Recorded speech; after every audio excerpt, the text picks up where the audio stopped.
Prince Philip was involved in a car crash near Sandringham last week, in which he collided with a Kia Carens and flipped the Land Rover he was driving. The Duke of Edinburgh left with minor injuries, but a Kia's passenger, Emma Fairweather, suffered a broken wrist, while driver Ellie Townsend escaped with cuts and bruises, and her 9-month-old baby was uninjured. In the wake of the accident, many have expressed concern over the 97-year-old Duke and his driving habits. Australian podcast royals, from New Idea magazine, here's from journalists Rebecca Hyde and Angela Mollard. They react to the news that, 2 days after the crash, Prince Philip was photographed driving into the Sandringham estate without a seatbelt on. Ms. Hyde commented, "He doesn't learn."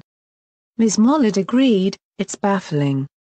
Following the pictures, Norfolk police commented that they had given suitable words of advice to the Duke. Ms. Mollard continued, "We've long known the character of the Duke of Edinburgh. There is a certain arrogance, and a commendable independence. He likes to drive, he enjoys that independence, and we know he does things his way." She also said his baffling comments to the public, and gaffes are easy to laugh at, but issues of safety are another concern. She commented, "When it's a safety issue, it's a real issue there that will be being discussed within the palace, I'm sure." The podcast hosts also comment on the palace's communications after last week's car crash. Ms. Mollard said, "The palace approach has been very interesting. They've said very little in fact, and then it's sort of business as usual and moving on. A 97-year-old having an accident as severe as that, you would have thought there'd be not necessarily a statement from the palace, but a little more commentary." She added,